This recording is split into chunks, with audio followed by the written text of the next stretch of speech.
Recuerdo aquel instante en el vestíbulo, hace poco, cuando Marcos se quedó inmóvil. Su rostro, aquel que una vez creí leer con tanta claridad, ahora era un lienzo de sorpresa y algo parecido al pánico. Él me miró. Yo lo miré. Y entre nosotros, en el eco de un saludo breve, se extendía un abismo de 25 años. En aquel tiempo remoto, cuando la esperanza aún era una semilla en mi vientre, él me había preguntado, con una voz extraña, si yo estaba segura. Una pregunta que selló nuestro destino sin que yo lo supiera entonces. Mi silencio, en esos días, no fue por cobardía, sino la quietud de quien observa las grietas que se forman. Él no lo vio. No pudo. Porque para ver la verdad, a veces, es necesario que todo lo que crees conocer se derrumbe por completo. Mi nombre es Elena Sánchez. Tengo 55 años y mi vida, que ahora es ordenada y tranquila, se tejió con hilos de resistencia y silencio. Soy profesora en una universidad grande aquí en España y también asesora educativa para algunos programas internacionales. Dirijo una existencia discreta, lejos de los focos, lo cual valoro profundamente. Pensé que ya nada podría sorprenderme, que el pasado había quedado sellado bajo capas de tiempo y experiencia. Pero el destino, a veces, tiene un sentido del humor peculiar. Ocurrió hace poco, en un congreso de inteligencia artificial en Madrid. La atmósfera era eléctrica, llena de mentes brillantes y el zumbido constante de la innovación. Yo estaba allí por un compromiso, una charla sobre ética en la IA, algo que me apasiona. Mientras me movía por el vestíbulo, un espacio amplio y moderno inundado de luz, sentí una extraña corriente de aire, una perturbación en mi tranquila burbuja. Y entonces lo vi. Marcos García, mi exmarido, estaba allí. A sus 57 años, seguía siendo un hombre imponente, el presidente de un consorcio tecnológico de miles de millones de euros, una figura destacada en el panorama empresarial. Lo conocía de sobra por las revistas, por las noticias. Había conocido esa mirada de respeto que los demás le ofrecían, la forma en que el silencio se hacía cuando él entraba en una sala. Pero en aquel momento, la expresión en su rostro era distinta, una mezcla de estupefacción y algo que parecía ser un pavor antiguo. Su cuerpo se había quedado inmóvil, anclado al frío mármol del suelo del auditorio. Su corazón, estoy segura, latía con un ritmo que no había sentido en años, un caos silencioso en su pecho. Él no estaba solo. A mi lado, de pie, estaban mis 4 hijos. Pablo, Miguel, Sofía y Lucía. Eran jóvenes, cada uno en la plenitud de sus 25 años, cada uno con una presencia que irradiaba calma y una inteligencia aguda. No sonreían. Tampoco mostraban la menor curiosidad por la repentina aparición de Marcos. Era su serenidad, su autocontrol, lo que resultaba inquietante. Esa quietud en sus gestos me erizó la piel. Sus rostros, aunque distintos entre sí, compartían rasgos inconfundibles con Marcos. No era una similitud vaga. Era una certeza ineludible. Las cejas pobladas y rectas de Pablo, el más alto.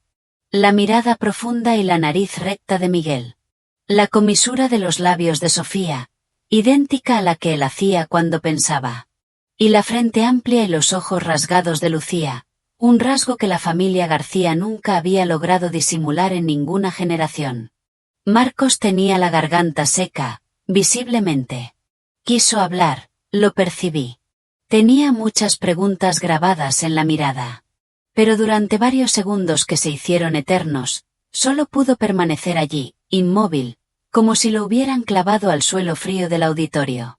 Fue entonces cuando mi voz rompió aquel silencio cargado de historia. Hola, Marcos.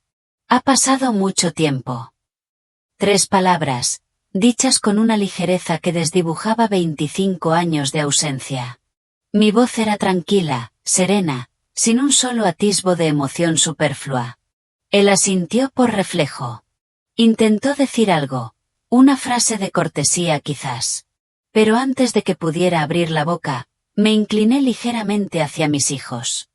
Ellos son mis hijos, dije con naturalidad.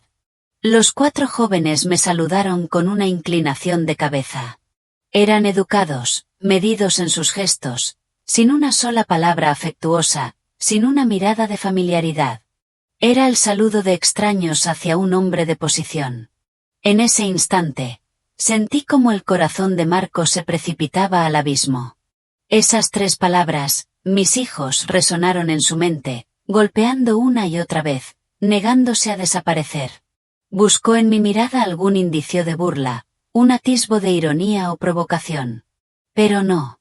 En mis ojos solo encontró la calma de alguien que ha atravesado suficiente dolor como para no necesitar ya demostrar nada. Ellos se marcharon, con la misma serenidad con la que habían aparecido. Marcos quedó solo, entre el murmullo de las conversaciones y el resplandor de las luces del salón. Por primera vez en muchos años, no escuchó ningún sonido. Todo parecía ahogarse en su pecho. 25 años antes, también había sido él quien me había visto marchar. En aquel momento, yo era joven, mi vientre plano, mi rostro pálido. No lloré. Solo puse los papeles del divorcio sobre la mesa y dije una sola frase: me voy. Él había pensado que era una liberación. Para comprender aquel instante, quizás deba retroceder un poco en el tiempo. 25 años atrás, cuando todo comenzó a desmoronarse, Marcos García tenía apenas 27 años. Yo, Elena Sánchez, 25. Él no era aún el magnate, ni tenía un imperio tecnológico a sus espaldas. En aquel entonces, Marcos era solo un ingeniero de software que recién empezaba, viviendo en un pequeño piso de alquiler en el barrio de Tetuán, en Madrid. Yo era su joven esposa, profesora contratada en un instituto de secundaria. Nuestro matrimonio no nació de un amor romántico, de esos de película, sino de una compatibilidad práctica. Nos unimos creyendo que, con esfuerzo mutuo, todo saldría bien. Yo era sencilla, de pocas palabras, trabajadora y paciente. Marcos era inteligente, ambicioso, siempre convencido de que, con el tiempo, su vida cambiaría radicalmente. Durante los primeros años, fui yo quien llevó la mayor parte de la carga económica del hogar. Mi sueldo de profesora no era alto, pero sabía administrarlo. Preparaba cenas modestas, noches en las que él se quedaba en vela escribiendo código. Yo, sin decir una palabra de queja, le preparaba café y se lo dejaba junto a su mesa. Creía en él, Marcos. Confiaba en él hasta el punto de no cuestionar mi propio futuro. En aquellos días, la ilusión de construir algo juntos era mi motor. La vida en el piso de Tetuán era humilde, pero la llenábamos con nuestras esperanzas. Las paredes a veces resonaban con el tecleo incansable de su ordenador, otras con el silencio de mis quehaceres diarios. Yo observaba cómo Marcos se consumía en sus proyectos, con una dedicación que admiraba, pero que, poco a poco, comenzaba a crear una brecha invisible entre nosotros. Marcos estaba tan inmerso en su ambición, en la promesa de un futuro brillante, que a menudo olvidaba el presente que compartíamos. Mi silencio, que para mí era apoyo y comprensión, para él quizás se convirtió en una ausencia, una normalidad que no requería atención. No me quejaba, es cierto. Pero mi silencio no era vacío. Estaba lleno de pequeñas expectativas, de la esperanza de una mirada, de una pregunta, de un gesto que reconociera mi esfuerzo. Pero Marcos, en su búsqueda de la grandeza, no veía esas pequeñas señales. Las daba por sentadas. Y así, sin darnos cuenta, el equilibrio de nuestro compromiso empezó a inclinarse, aunque en aquel momento yo aún no era capaz de ver la grieta que se abría lentamente bajo nuestros pies. El verdadero peso, el que comenzó a desestabilizar nuestra unión, apareció con el primer aniversario de matrimonio. Yo aún no había quedado embarazada. Al principio, eran comentarios inocentes de los vecinos, preguntas al aire. Luego, las miradas escrutadoras de los familiares, especialmente en las reuniones. La presión, como una niebla densa, empezó a rodearnos. Marcos me llevó a todas las clínicas y hospitales, de uno a otro, buscando respuestas. Mis resultados eran completamente normales, perfectos. Pero la conclusión sobre la fertilidad de Marcos cayó como un martillo sobre nosotros. La posibilidad de tener hijos de forma natural es casi nula. No podía creer lo que escuchaba. Él era joven, sano, nunca había sufrido una enfermedad grave. Pero el frío informe médico, con sus números y términos técnicos, estaba allí, irrefutable. Marcos me ocultó ese informe, lo guardó en un cajón. Pero no pudo esconderlo de su madre, doña Carmen García.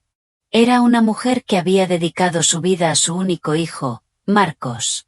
Lo quería, sí, pero ese amor venía cargado con una obsesión: tener herederos, que la estirpe continuara.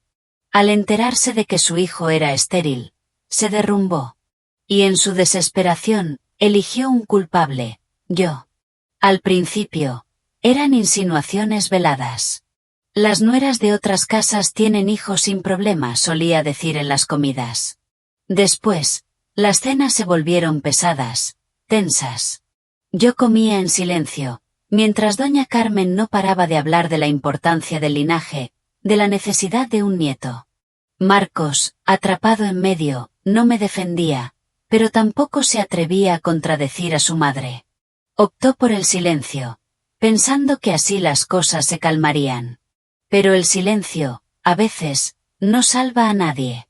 Al contrario, lo condena. Comencé a sentir una soledad profunda. Esa casa, que un día había sido nuestra, ya no se sentía como un hogar. Las miradas, los comentarios, la indiferencia de Marcos, todo me empujaba a una esquina. La ilusión de un futuro juntos, de una vida compartida, empezó a resquebrajarse. Me di cuenta de que mi fe en él, en que todo se arreglaría con el tiempo, se estaba volviendo frágil, tan frágil como la promesa de un hogar que yo ya no sentía mío. No pertenecía a ese lugar, a ese matrimonio. La sensación de abandono y aislamiento crecía dentro de mí, lenta y dolorosamente. Una noche, mientras Marcos estaba de viaje de negocios, sola en casa de mi suegra, ocurrió lo inevitable. Doña Carmen puso una pila de papeles delante de mí, directamente en la mesa donde comíamos. «Divorciate», me dijo sin rodeos. «Esta casa no puede quedarse sin herederos». Me quedé helada. No lloré. Solo sentí un frío recorrer mi espalda. Mi voz temblaba, pero logré preguntar: «¿Qué he hecho mal?». Doña Carmen no respondió. Para ella, no poder tener hijos ya era la mayor de las culpas. Aquella noche, regresé a nuestro piso de alquiler y me senté sola durante mucho tiempo. Recordé los años que habíamos compartido, mis sacrificios silenciosos, las comidas frías. Por primera vez, sentí que ese lugar ya no era mi hogar. Unas semanas después, descubrí que estaba embarazada. La noticia llegó como una conmoción. No me atrevía a creerlo. Fui a hacerme pruebas 3 veces en lugares diferentes, y el resultado siempre era el mismo. Estaba embarazada de más de 2 meses. Mi corazón latía desbocado. Sentía una alegría inmensa, pero también un miedo paralizante. ¿Cómo se lo diría a Marcos y a su familia? Elegí hablar primero con Marcos. Cuando escuchó la noticia, al principio se quedó atónito. Luego, una chispa de alegría iluminó su rostro, pero se apagó tan rápido como apareció. Recordó el informe médico, aquel que decía que no podía tener hijos. La duda se deslizó en su mirada, venenosa y cruel. ¿Estás segura?, me preguntó, su voz baja y fría. Le miré, sin entender por qué esa pregunta me dolía tanto. «No te he engañado», susurré. Pero la semilla de la duda ya había echado raíces. Cuando doña Carmen se enteró, no se alegró. Apartó a Marcos a un lado, le mostró un nuevo expediente médico que, según ella, confirmaba su infertilidad. «Sé sensato», le dijo. «Ese bebé no puede ser tuyo». Marcos se vio sumergido en un conflicto feroz. Por un lado, la mujer con la que había vivido. Por el otro, una fe ciega en su madre. Al final, eligió el camino más seguro para sí mismo: creer lo que le causaría menos dolor. La discusión estalló una noche de lluvia. Yo estaba en medio del salón, con las manos sobre mi vientre, las lágrimas cayendo sin sonido. Marcos pronunció unas palabras que, a pesar de los años, nunca olvidaría. Si te quedas con ese bebé, no podemos seguir juntos. Aquella frase lo cortó todo. No supliqué. No intenté defenderme más. Solo miré al hombre en quien una vez había confiado y asentí muy levemente. A la mañana siguiente, firmé los papeles del divorcio, sin disputas, sin exigencias, sin una sola condición. Marcos pensó que había resuelto un error. No sabía que, al mismo tiempo, acababa de empujar toda su vida en una dirección diferente. La noche en que me marché, llovía a mares. Arrastré mi vieja maleta fuera del apartamento, sin mirar atrás.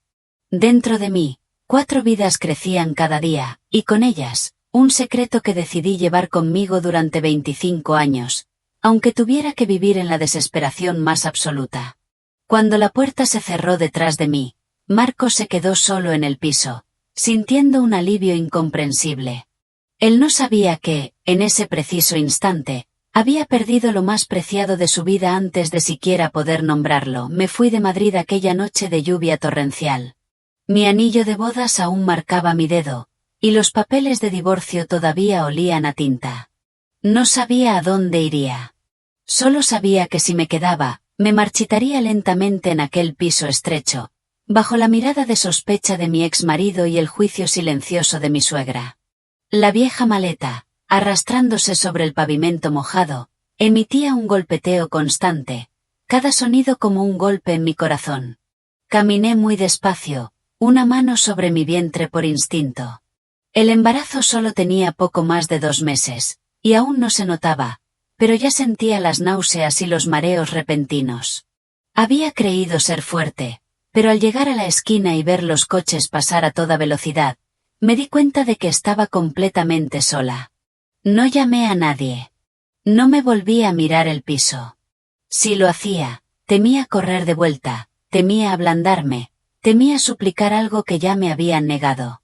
Tomé un autobús hacia un pequeño pueblo de Andalucía. En el autobús, me senté acurrucada en un rincón, viendo cómo la lluvia formaba largas estelas en el cristal. No lloré en voz alta. Las lágrimas caían en silencio, calientes al principio, luego frías, como una costumbre de soportar que se había arraigado en mí. Me dije que el divorcio era el fin, que todo pasaría. Pero en cuanto cerraba los ojos, las palabras de Marcos se clavaban en mi cabeza, crueles como una sentencia. Si te quedas con ese bebé, no podemos seguir juntos. Mi madre sollozaba, pero yo no. No porque no sintiera dolor, sino porque no me atrevía a permitirme ser débil. Temía que si yo me derrumbaba, mis 4 hijos no tendrían donde apoyarse. Una vez, el médico me llamó a la sala de consulta. Puso un papel delante de mí y dijo: la 4ª niña está muy débil. Si su estado empeora, necesitaremos que firme un consentimiento para una intervención. Implica un riesgo muy alto. Tomé el bolígrafo, mis manos temblaban. En mi mente, apareció la frase de Marcos de años atrás: si te quedas con ese bebé, no podemos seguir juntos. Ahora no era un bebé, eran 4. Firmé.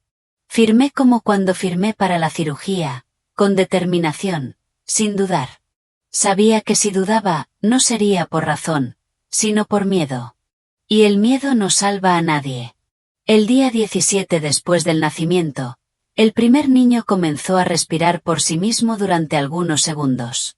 La enfermera salió corriendo a dar la noticia. Yo, sentada en el pasillo, al escucharla, me eché a reír y luego a llorar de inmediato, como una loca. Mi madre me abrazó, y ambas lloramos desconsoladamente. Por primera vez en muchos días, me permití ser débil. Pero la alegría no duró mucho. Esa misma noche, el segundo niño tuvo una caída de oxígeno. Otra sesión de reanimación, el sonido incesante de las máquinas, la sensación de que mi corazón era levantado y luego soltado. La vida comenzaba a enseñarme una lección cruel. La felicidad y el dolor podían estar tan cerca que no daban tiempo a respirar. No recuerdo cuántas veces dormí. Solo recuerdo las veces que me sentaba junto a la ventana, mirando a mis hijos, susurrándoles: lo siento por haberlos traído a este mundo tan pronto. Lo siento por no haberles dado una familia completa. Lo siento por hacerles luchar desde el primer minuto. Pero también prometí, con la voz ronca en mi garganta: mamá está aquí, mamá no abandonará a ninguno. En otro lugar, Marcos García seguía viviendo la vida que creía normal. Él no sabía que, a cientos de kilómetros de distancia, 4 vidas que llevaban su sangre respiraban gracias a máquinas. Y una mujer a la que él había dudado, permanecía junto a las incubadoras, ofreciendo su propia vida en oración por sus hijos. Y al pasar el día 30, el milagro ocurrió. Los 4 niños superaron la etapa más crítica. No estaban sanos, no podían ser sacados de las incubadoras, pero estaban vivos. Tenían latido. Tenían esperanza. Me quedé de pie frente a las 4 incubadoras, en silencio. Las lágrimas rodaban por mi rostro, pero esta vez no eran de desesperación. Eran las lágrimas de alguien que acababa de pasar por la puerta de la muerte y había logrado conservar lo más preciado. Levanté la cabeza y miré el techo del hospital. Respiré hondo. En mi corazón, una idea brilló tan clara como el sol a través de las nubes. A partir de hoy, no viviría solo para mí misma. Viviría para mis 4 hijos. Y les enseñaría una sola cosa: por cruel que sea la vida, siempre hay que seguir adelante con la cabeza alta. Sacar a mis 4 hijos del hospital, aquellos días, fue como sostener un mundo frágil entre mis brazos. No hubo celebraciones, ni flores, ni risas. Solo 4 mantas que envolvían cuerpos diminutos, 4 respiraciones débiles que debían ser vigiladas a cada minuto. Los médicos nos advirtieron con detalle: los bebés prematuros, especialmente los cuatrillizos, podían enfrentar el peligro con solo una fiebre ligera o una tos. La casa debía estar impecable, los cuidados ser meticulosos, la leche suficiente, el sueño a sus horas. Asentí, grabando cada palabra como un mapa de supervivencia. La casa de mis padres en el pueblo no era grande. Pedí permiso para reorganizar mi antigua habitación, añadir 2 pequeñas camas, pedir prestado un ventilador, y asegurar las mosquiteras. Mi madre lavaba ropa sin descanso. Mi padre buscaba leche y medicinas a través de sus conocidos. Nadie decía mucho, pero todos entendían que estos 4 niños eran una prueba severa para toda la familia. Las primeras noches, apenas dormí. Cada 2 horas me levantaba para preparar biberones, cambiar pañales, tomar la temperatura. Apenas uno se calmaba, otro comenzaba a llorar. A veces, los 4 lloraban a la vez, sus voces unidas en un coro de agotamiento y pánico. No podía con todos. Acostaba a uno para tomar a otro, mis manos temblaban, la espalda me dolía, los ojos me picaban por la falta de sueño. Hubo momentos en que me sentaba en el suelo, la espalda contra la pared, con un bebé en mis brazos, otro en mi regazo, y los otros 2 llorando desconsoladamente en sus cunas. Me sentía impotente hasta el extremo, las lágrimas me mojaban el cuello de la camisa. Pero luego respiraba hondo y me levantaba. Nadie más podía hacerlo por mí. Mi madre me miró muchas veces, queriendo decir algo, pero al final solo suspiraba. Sabía que yo no necesitaba consejos. Yo necesitaba fuerza. Y ella se esforzaba por dármela con los gestos más pequeños. Un tazón de caldo caliente, un vaso de agua con jengibre, una mano que me sostenía cuando me levantaba. Los primeros meses pasaron lentamente, como una tortura. Mis 4 hijos ganaban peso muy despacio. El primer niño, Pablo, sufría bronquitis con frecuencia. El segundo, Miguel, vomitaba mucho. La tercera, Sofía, siempre estaba débil y pálida. La más pequeña, Lucía, la de menos peso, apenas tenía grasa, y cualquier cambio de tiempo le provocaba fiebre. Lo anotaba todo en un cuaderno. ¿Qué comía cada día? ¿Cuánto dormía? ¿Cuántas veces tosía? ¿Cómo iba al baño? Ese cuaderno se convirtió en lo más importante de la casa, más que el dinero. Cada número que aumentaba, aunque fuera por unas pocas decenas de gramos, me llenaba de una alegría que me hacía temblar las manos. Una vez, la pequeña Lucía tuvo fiebre muy alta en medio de la noche. La llevé corriendo al consultorio médico bajo la lluvia. Los caminos rurales eran oscuros, la única luz parpadeaba débilmente. Corría y rezaba. Cuando el médico dijo que la niña necesitaba ser trasladada a un hospital de mayor nivel, me desplomé. No sentía nada más que un miedo vago. Pero luego me levanté de nuevo, firmé los papeles y subí a mi hija al coche. En esos momentos, no pensaba en Marcos, ni en el matrimonio roto, ni en los aciertos o errores. Solo pensaba que si yo me caía, mis 4 hijos no tendrían a nadie. El primer año pasó como un largo sueño de sudor y lágrimas. Mis 4 hijos sobrevivieron. No estaban tan sanos como otros niños, pero estaban vivos. Para mí, eso ya era una victoria. Volví a dar clases cuando mis hijos cumplieron los 18 meses. Durante el día, los dejaba con mi madre. Por la tarde, regresaba a casa tan pronto como podía. Por la noche, cuando todos dormían, preparaba mis lecciones, corregía exámenes y daba clases particulares para ganar dinero extra y comprarles leche especial. Hubo noches en que me quedaba dormida sobre la mesa, con el bolígrafo aún en la mano. La gente empezó a hablar. Una mujer divorciada criando a 4 hijos sin marido. Algunos sentían pena, otros curiosidad, algunos malicia. Yo escuchaba todo, pero no reaccionaba. Sabía que si me preocupaba por lo que decían los demás, no tendría fuerzas para seguir adelante. Cuando mis 4 hijos cumplieron 3 años, me di cuenta de algo que me llenó de alegría y preocupación a la vez. Eran muy diferentes, pero todos tenían una memoria inusualmente buena. Pablo, el mayor, aprendió a leer pronto. Miguel, el segundo, adoraba los rompecabezas y podía pasar horas concentrado. Puse mi mano sobre mi vientre, respiré hondo. No me permití dudar. Los bebés no tenían la culpa, y yo tampoco. Si tenía que ir sola, iría. Al llegar a mi pueblo natal, no fui directamente a casa de mis padres. Ellos eran mayores, su salud no era buena. Temía sus preguntas, su preocupación, su dolor. Alquilé una pequeña habitación cerca del mercado. Era un cuarto estrecho, con un techo de chapa que se calentaba sofocantemente de día y se enfriaba gélidamente de noche.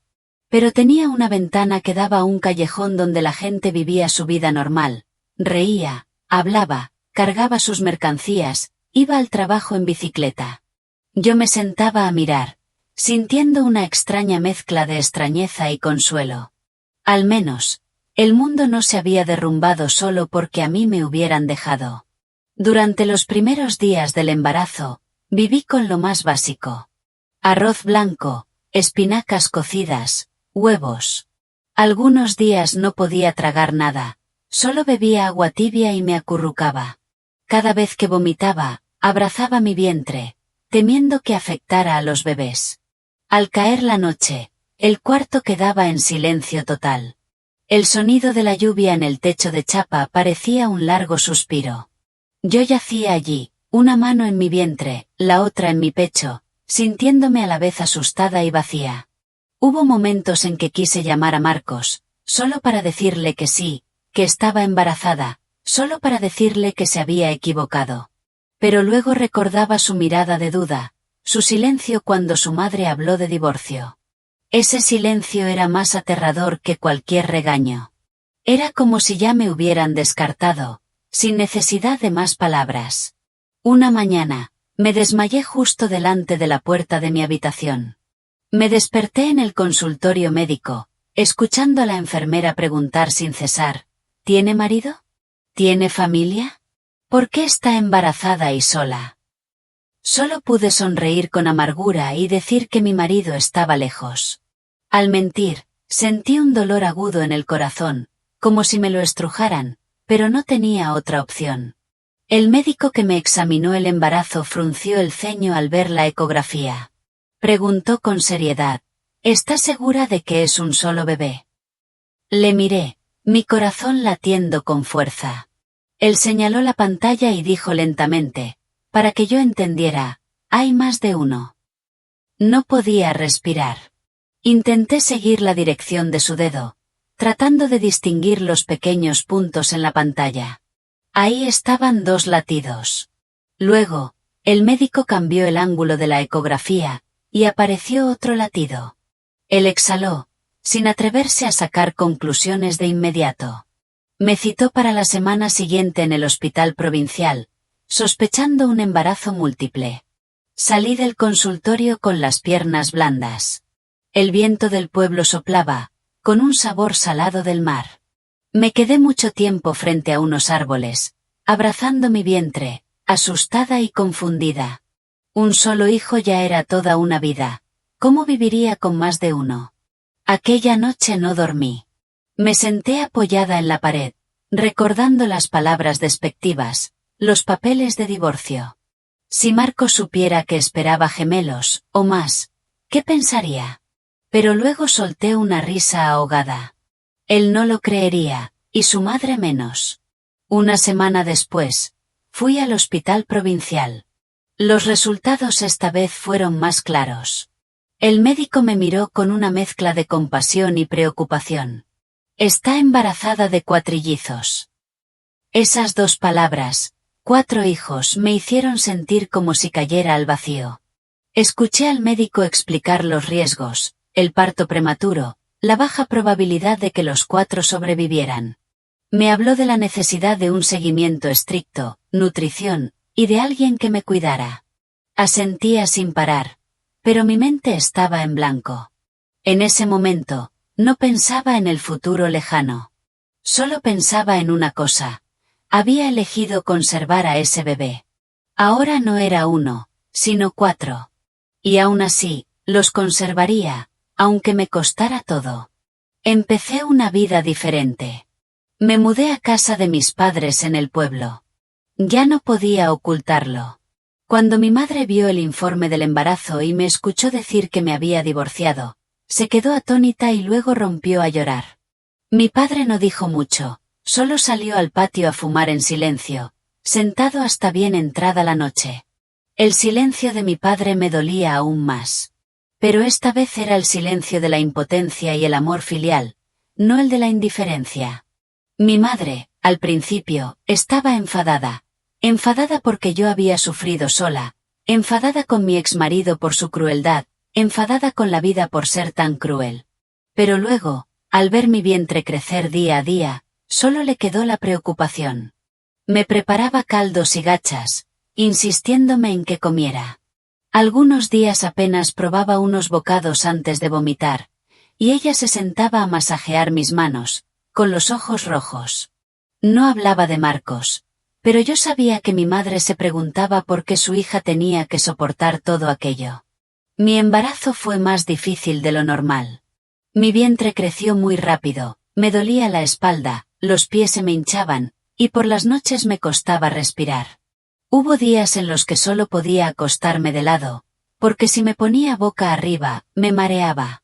Pero cada vez que escuchaba los latidos de mis 4 bebés en la ecografía, tenía una razón más para esforzarme. Esos 4 latidos eran como 4 pequeñas llamas, frágiles pero indomables. Al 7º mes, tuve una amenaza de parto prematuro y el médico me ordenó ingresar para observación. Mis padres corrieron de un lado a otro, reuniendo dinero. Yo les miraba, con el corazón encogido. Había soñado con un hogar donde marido y mujer esperaran juntos la llegada de sus hijos. Pero al final, quienes estaban a mi lado eran mis viejos padres, que ya habían vivido casi toda su vida. Una noche, sentí un dolor abdominal muy fuerte. Había signos de pérdida de líquido amniótico. El hospital estaba iluminado, el olor a desinfectante era frío. Yo estaba acostada en la camilla, las manos temblorosas, escuchando al médico decir que necesitaban operarme de urgencia. Con voz ronca, pregunté, ¿podrán salvar a los 4, doctor? El médico no respondió de inmediato. Me miró fijamente, como sopesando cada palabra. Haremos todo lo posible, dijo, pero debe prepararse, esta es una gran batalla. Cerré los ojos, una lágrima rodó por mi sien. Sabía que, a partir de ese momento, mi vida nunca volvería a ser la misma. Pero también sabía que no tenía vuelta atrás. Cuando la enfermera me trajo el formulario de consentimiento para la cirugía, preguntando por un familiar que firmara, respiré hondo y tomé el bolígrafo yo misma. Yo firmo, dije. Mi firma tembló ligeramente, pero el trazo fue firme, tan decidido como mi elección la noche lluviosa en que dejé Madrid. En algún lugar muy lejano, Marcos García vivía otra vida, creyendo haber terminado con todo.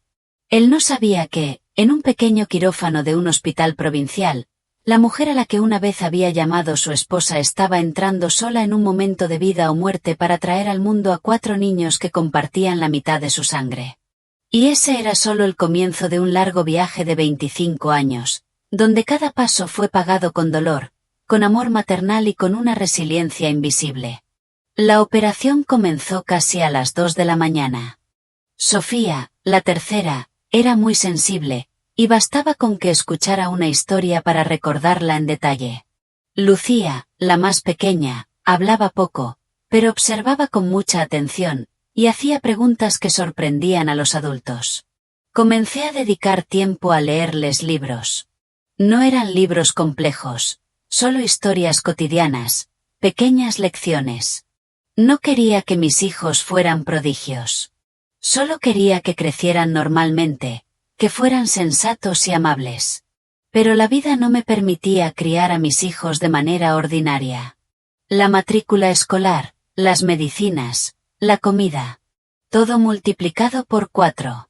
Hubo meses en que tuve que vender algunos objetos personales para salir adelante. Hubo noches en que me quedaba mirando el techo, preguntándome hasta dónde podría llegar. Pero cada mañana, cuando mis 4 hijos me llamaban mamá con sus vocecitas dulces, yo tenía mi respuesta. Cuando mis hijos cumplieron 6 años y entraron al colegio, decidí llevarlos a vivir a una ciudad más grande, Sevilla. Creía que allí tendrían mejores oportunidades. Alquilé una pequeña casa y trabajé aún más. La vida era dura, pero sentía que mi espíritu se abría. La ciudad era bulliciosa, pero nadie conocía mi pasado. Ya no me miraban con compasión. Mis 4 hijos crecieron en un ambiente de disciplina y amor. No les regañaba mucho. Hablaba con ellos cuando cometían un error, me sentaba a explicarles. Cuando uno estaba triste, lo abrazaba. No me permitía tener favoritismos, aunque en el fondo a veces no podía evitar preocuparme más por la más pequeña. Una noche, cuando mis 4 hijos ya dormían, me senté sola en la pequeña sala de estar, mirando sus 4 mochilas escolares ordenadas. Recordé aquella noche lluviosa en que dejé Madrid. Si en aquel entonces hubiera mirado atrás, si hubiera elegido el camino más fácil, estas 4 vidas no existirían. Al pensarlo, sentí que todo el dolor que había soportado cobraba sentido. Nunca les enseñé a mis hijos sobre el padre ausente. No hablaba mal de él, ni lo idealizaba. Cuando mis hijos preguntaban, solo les decía que su padre no estaba allí, pero que tenían a su madre y a sus abuelos, y eso era suficiente. Dentro de mí, tenía heridas que aún no habían cicatrizado, pero aprendí a vivir con ellas, como se vive con un dolor crónico. No esperaba un milagro, no esperaba que nadie regresara. Construí mi propia vida, poco a poco, con mis propias manos. 25 años después, cuando Marcos García se quedó inmóvil en el vestíbulo del Congreso, viendo 4 rostros idénticos al suyo, no podía imaginar que detrás de aquella calma se escondía todo un viaje de una mujer que había sobrevivido, se había levantado y había criado a 4 hijos desde 0 hasta la edad adulta.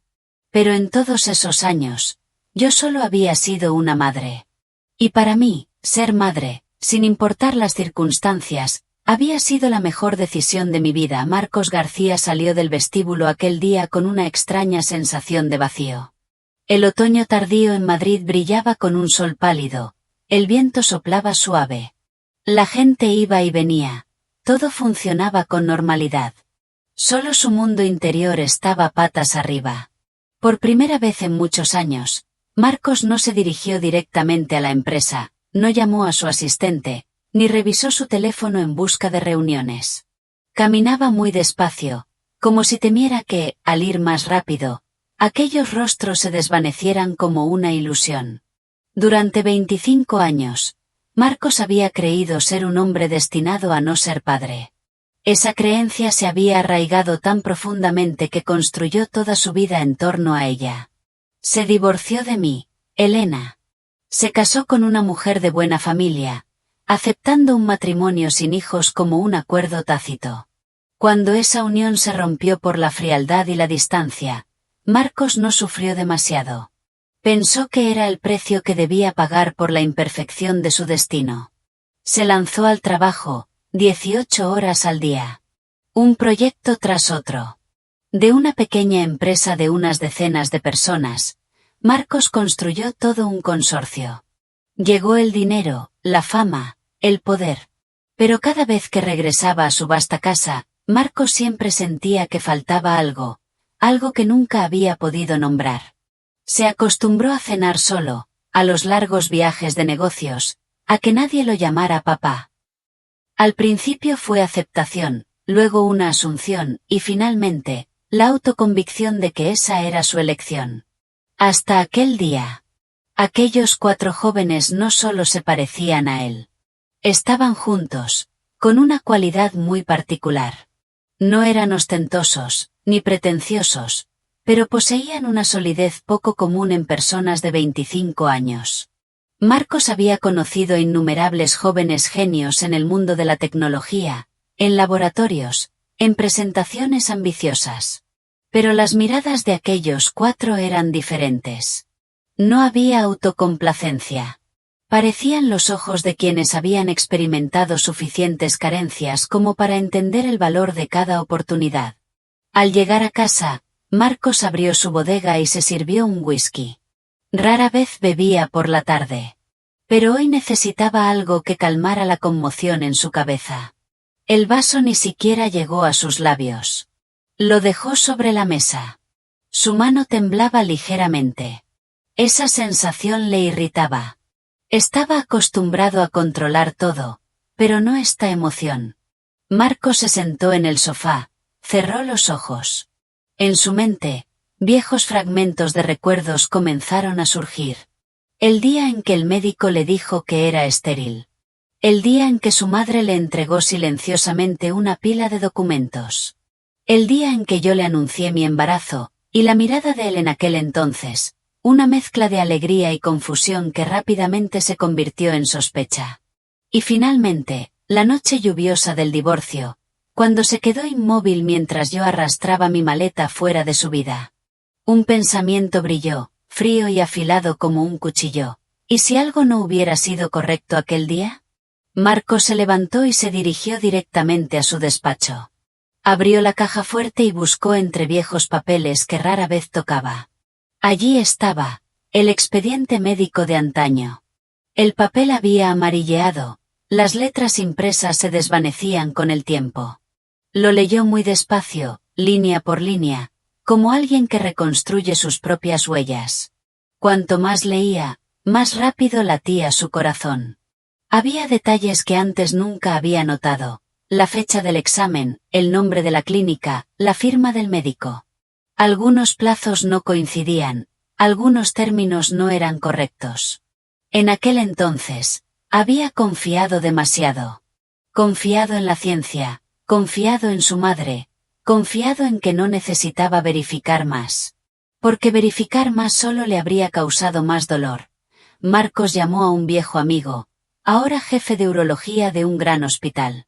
La llamada fue breve, sin rodeos. Marcos le envió fotos del viejo expediente y le hizo una sola pregunta. ¿Puedes decirme si hay algo inusual en esta conclusión? Al otro lado de la línea, Hubo un silencio de unos segundos. Luego, su amigo suspiró, su voz se hizo más lenta. Marcos, este expediente no es fiable. Si fuera ahora, definitivamente no se usaría para concluir infertilidad. En aquella época, muchas clínicas privadas eran muy descuidadas. Esa frase fue como un golpe directo en el pecho. Marcos se sentó en la silla, con la espalda fría. ¿Puede ser más claro?, preguntó, su voz ronca. Es muy probable que la conclusión sea errónea, o al menos, no tenga la base suficiente. Si quieres estar seguro, deberías hacerte las pruebas de nuevo. Fuera del quirófano, el pasillo del hospital provincial estaba oscuro y frío. Solo se oía el taconeo de las sandalias de goma de las enfermeras y el pesado giro del ventilador de techo. Mi padre se sentó en el suelo, con las manos en la cabeza, los ojos rojos pero sin llorar.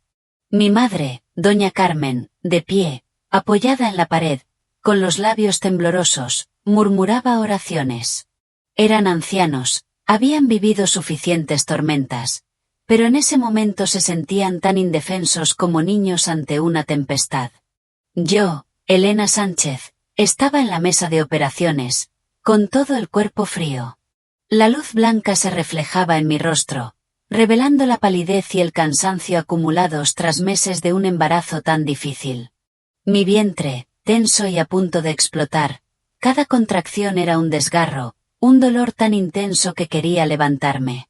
Pero la anestesia había paralizado la mitad inferior de mi cuerpo. Ya no le temía al dolor, mi miedo era perder a mis hijos. El anestesista me preguntó si tenía alguna alergia a medicamentos. Negué con la cabeza, mis labios secos y agrietados. No me atrevía a mirar las bandejas de instrumentos de acero inoxidable, relucientes. Solo intentaba fijar la vista en el techo, como si buscara un punto de apoyo invisible. Una joven enfermera se inclinó y me dijo en voz baja: «Anímese, respire con calma. Estamos aquí». Esas palabras me hicieron querer llorar, porque era la primera vez en muchos meses que escuchaba un consuelo sin condiciones. Asentí, respirando hondo y exhalando, intentando mantenerme consciente. En mi mente, una sola idea daba vueltas. 4 hijos. Mamá tiene que salvar a sus 4 hijos.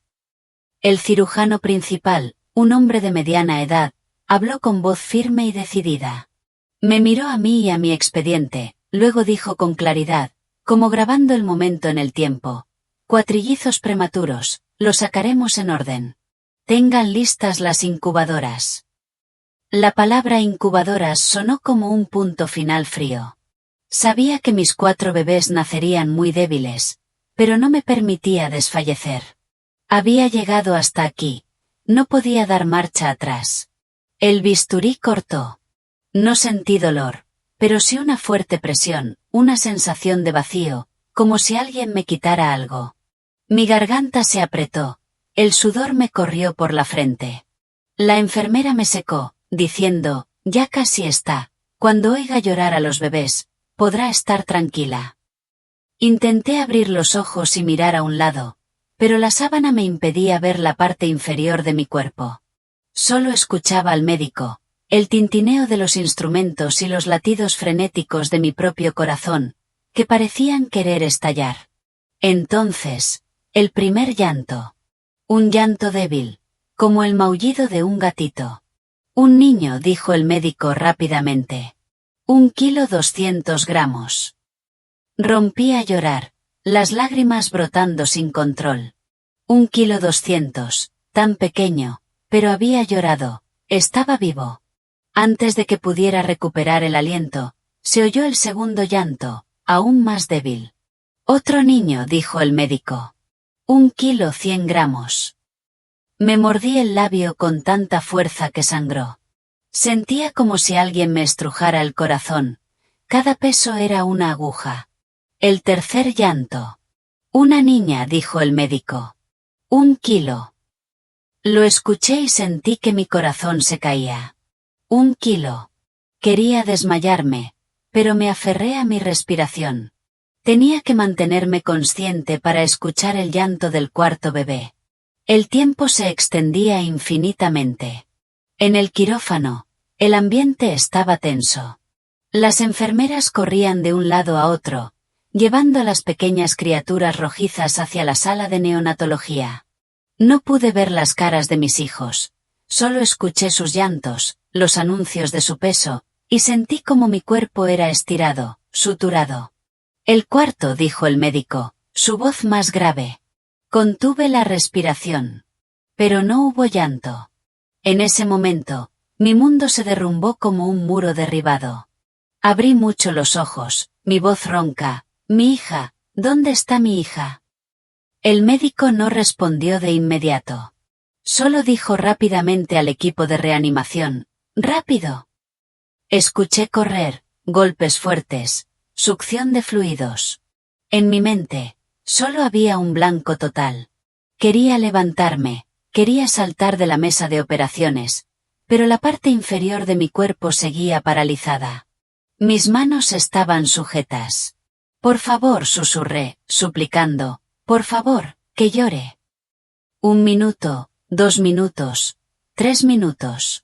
Cada segundo se hizo eterno.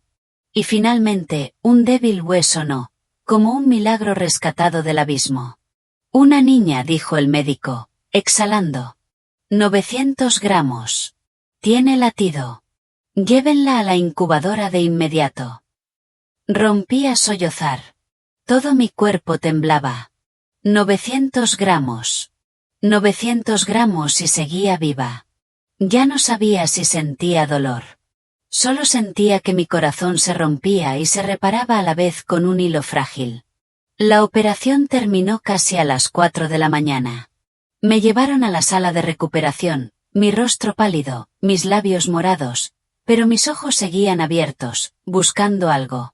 Le pregunté a la enfermera, con voz débil, mis 4 hijos, ¿cómo están? La enfermera me miró con vacilación, luego dijo en voz baja, como si temiera que yo no pudiera soportarlo, los 4 bebés están en las incubadoras, su estado es crítico pero están vivos. Tenga fuerza. Solo esas 2 palabras, están vivos, fueron suficientes para que yo pudiera exhalar. Cerré los ojos, las lágrimas cayendo sobre la almohada. En el duermevela de la medicación y el agotamiento, vi 4 pequeños ojos mirándome. No distinguía sus rostros, solo una sensación, como una promesa. Cuando desperté al mediodía, lo primero que hice fue pedir que me llevaran a la unidad de neonatología. Los médicos se opusieron, dijeron que acababa de ser operada y no podía caminar. Pero negué con la cabeza, esforzándome por levantarme. No podía quedarme quieta mientras mis 4 hijos luchaban por vivir. Mis padres me ayudaron a caminar paso a paso.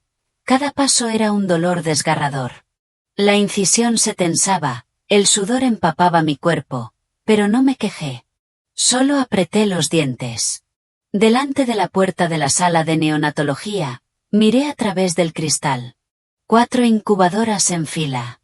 4 pequeñas criaturas rojizas, cubiertas de cables, máquinas de respiración, monitores cardíacos. Permanecí allí, con las manos temblorosas, sin parpadear. Nunca había imaginado que mis hijos serían tan pequeños.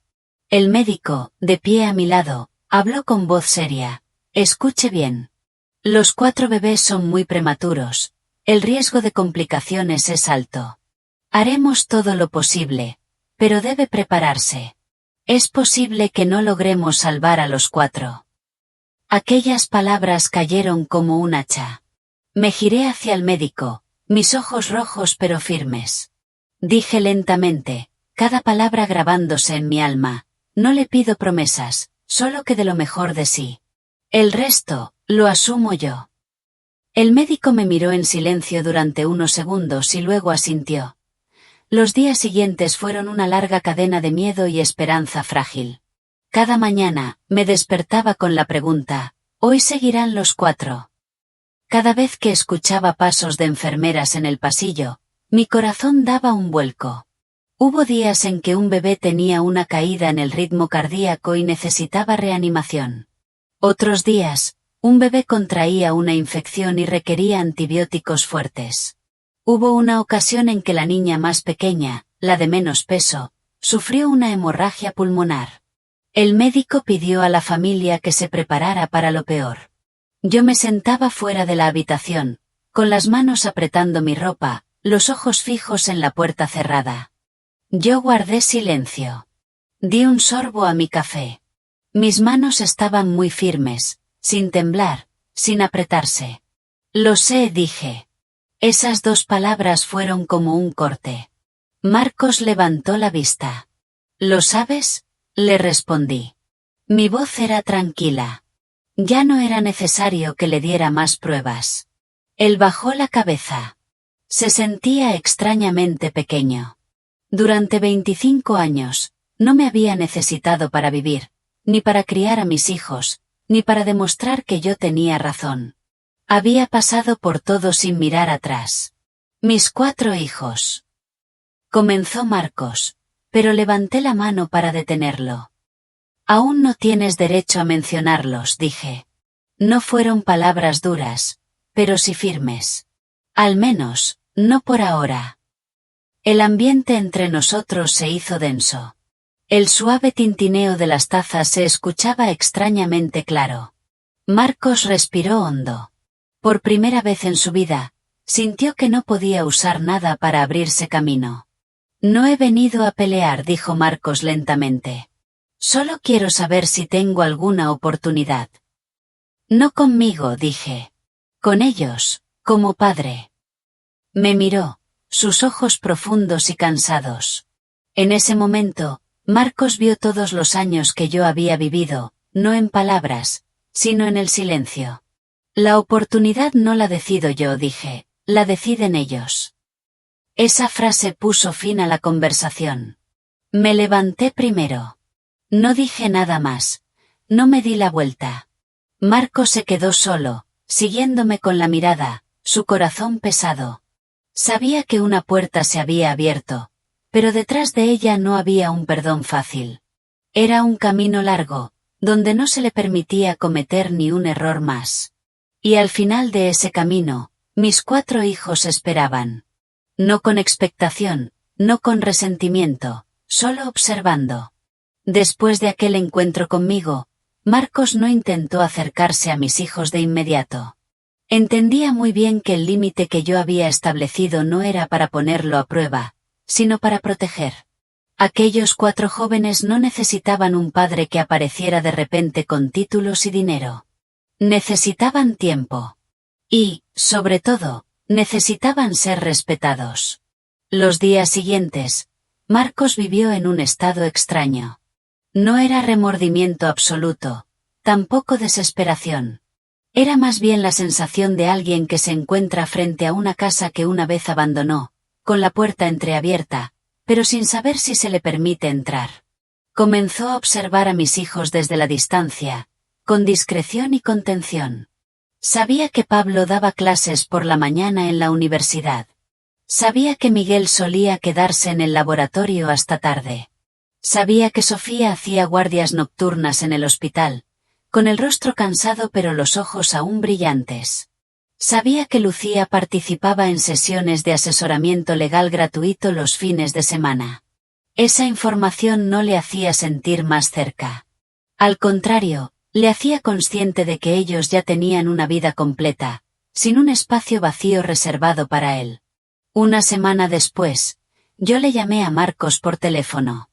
Este domingo, los niños vienen a casa a cenar, le dije. Si quieres, puedes venir.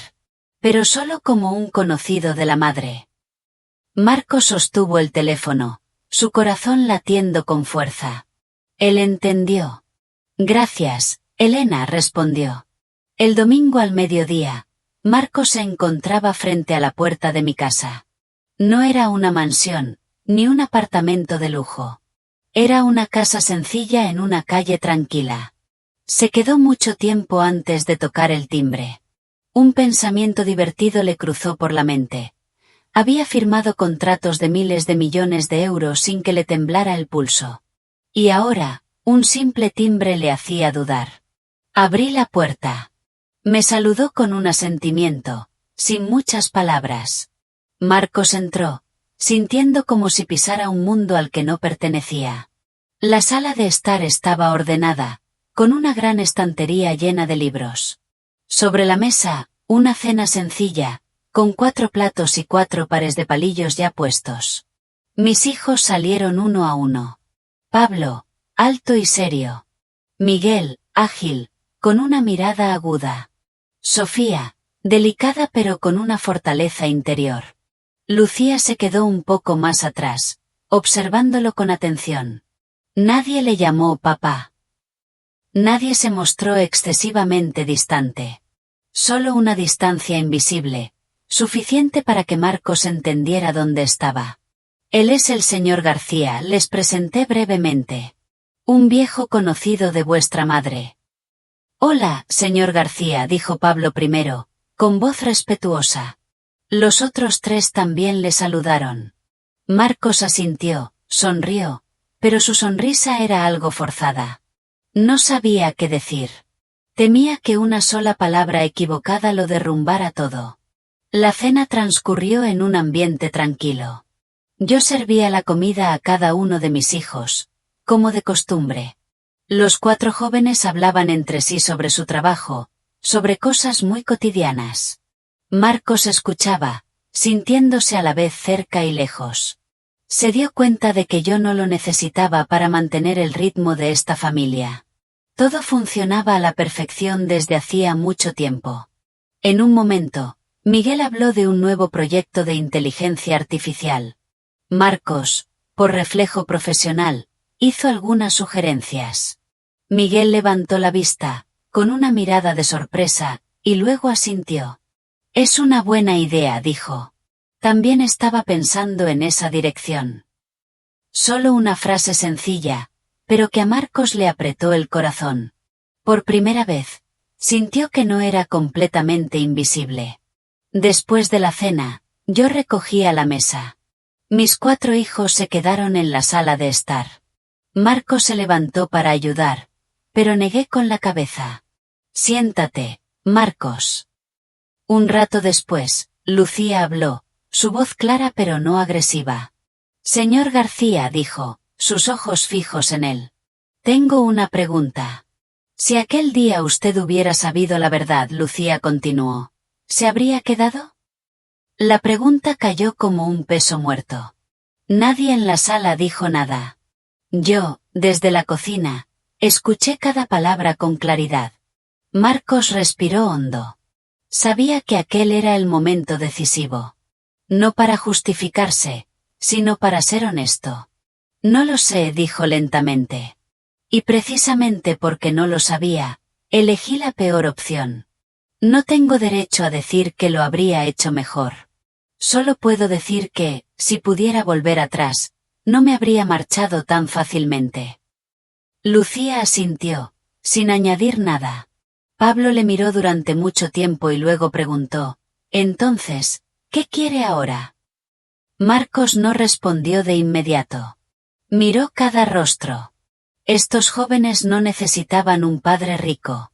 Necesitaban a alguien lo suficientemente honesto como para no romper lo que ya tenían. No quiero cambiar vuestras vidas, dijo Marcos. Solo quiero tener la oportunidad de observar desde fuera, y si me lo permitís, ayudar cuando sea necesario. Nada más. El ambiente se calmó. Sofía bajó la cabeza, girando su vaso de agua. Mamá ha estado sola mucho tiempo, dijo en voz baja. No queremos que sufra más. Marcos asintió. Lo entiendo. La reunión terminó sin promesas. Marcos se marchó al anochecer. Yo le acompañé hasta la puerta. No dijo nada, solo se quedó allí, mirando. Cuando Marcos se dio la vuelta para mirarme, le dije en voz muy baja, lo has hecho mejor de lo que pensaba. Aquella frase no era un perdón, pero para Marcos, era una pequeña señal de que la última puerta no se había cerrado. Esa noche, Marcos se sentó solo en su gran casa. Por primera vez, no la sintió vacía. En su mente, resonaban las voces jóvenes, las preguntas directas, las miradas cautelosas pero no hostiles. Sabía que el camino por delante sería muy largo. Colgó el teléfono. Marcos se sentó durante mucho tiempo en su oscuro despacho. No encendió la luz, solo la tenue luz de la ciudad entraba por la ventana. 25 años. 25 años creyendo en una conclusión que pudo ser falsa. 25 años en que yo, Elena, estuve embarazada, di a luz, crié a mis hijos. Mientras él vivía una vida completamente diferente. Marcos recordó mi mirada en el Congreso. Sin reproches, sin resentimiento, solo la calma de alguien que ya no espera. Eso le dolía más que cualquier acusación. Al día siguiente, Marcos fue al hospital a hacerse todas las pruebas de nuevo. Se sentó en la sala de espera, viendo a otros hombres, jóvenes y mayores, con sus esposas, con sus hijos. Un niño pequeño corrió, riendo, llamando papá. Marcos bajó la cabeza, apretando las manos. Los resultados llegaron por la tarde. El médico le miró, sonrió suavemente. Su función reproductiva es completamente normal, sin signos de infertilidad. Marcos no dijo nada. Solo asintió, se levantó y salió de la consulta. El pasillo del hospital estaba lleno de gente, pero él se sintió solo. Sus oídos se nublaron. Todos los sonidos a su alrededor se volvieron distantes. Completamente normal. 4 palabras que taladraban su mente, liberadoras y crueles a la vez. Liberadoras porque no era el hombre imperfecto que había creído ser. Crueles porque significaban otra verdad, una que se hacía más clara que nunca. Yo no había mentido. Y aquellos 4 niños no eran una coincidencia. Aquella noche, Marcos no durmió. Se sentó frente a la ventana, mirando la ciudad iluminada. Por primera vez, sintió que envejecía muy rápido en un solo día. 25 años antes, había elegido creer lo más fácil. Hoy, tenía que enfrentarse a lo más difícil de aceptar. Tenía hijos, no 1, sino 4. Y en ese instante, Marcos comprendió algo que le apretó el pecho. Había cometido errores que, aunque involuntarios, eran suficientes para robarle toda una vida como padre. Pero justo en ese momento, otra idea se encendió, débil, pero negándose a apagarse. Si la verdad había salido a la luz, ¿aún le quedaba algo por hacer?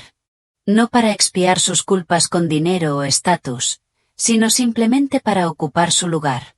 Aunque fuera tarde. Marcos cerró los ojos. En la oscuridad, 4 jóvenes rostros aparecieron con claridad.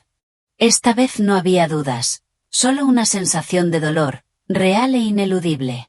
Y supo que, a partir de ese instante, su vida no podría seguir siendo la misma.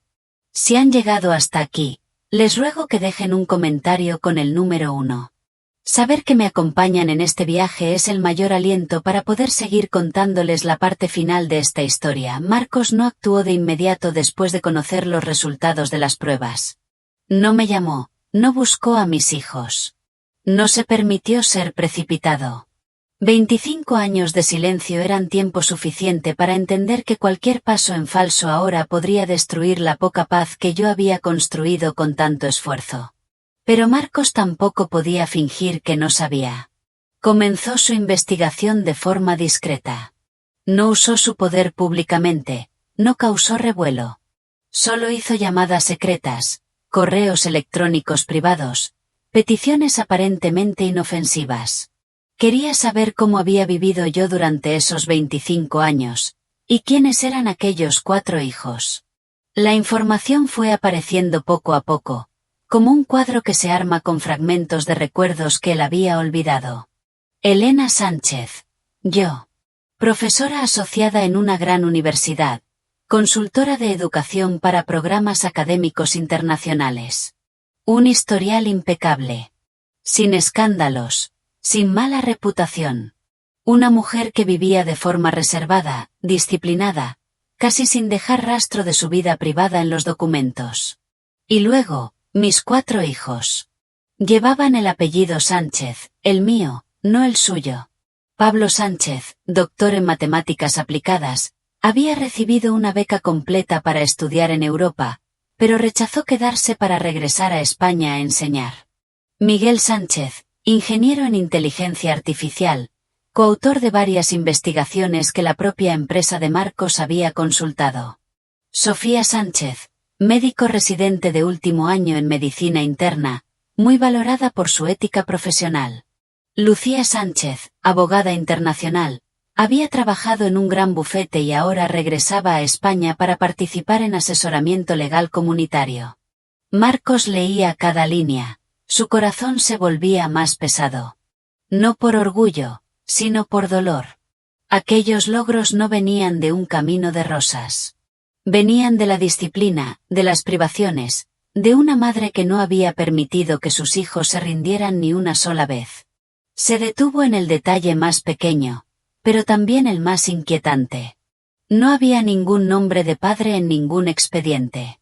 No porque no se supiera, sino porque no era necesario.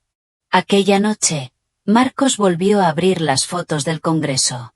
Le había pedido a su asistente que guardara todo el material del evento.